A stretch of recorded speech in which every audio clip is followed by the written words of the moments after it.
Welcome to the last breakfast. Please enjoy the video. You begin by verifying prerequisites. Confirm the VPN provider supports the ML cluster network and open ports. Once done, place credentials and the OFBAN or JSON config on the workstation and make sure you have admin access.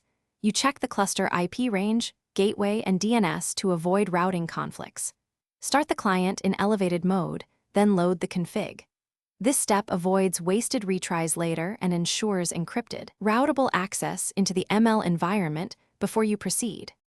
Now you import the config into the VPN client and select the tunnel type, UDP for performance, TCP for reliability. Then, configure routing, add explicit routes for the cluster subnets, or enable split tunneling so only ML traffic goes through the VPN.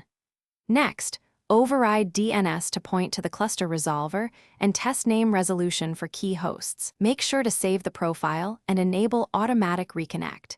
This reduces interruptions during long training runs and preserves session state. Finally, validate the connection by pinging cluster IPs, SSHing into a node, and running ENS-lookup for internal services.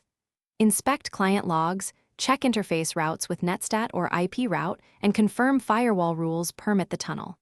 If something fails, restart the VPN service, re-import the config, and recheck credentials. Sometimes certs expire. If issues persist, temporarily enable verbose logging and compare expected versus actual routes.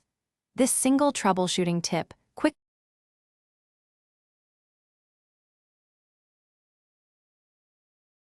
Thanks for watching. If this was helpful, leave a like and consider subscribing. See you next time.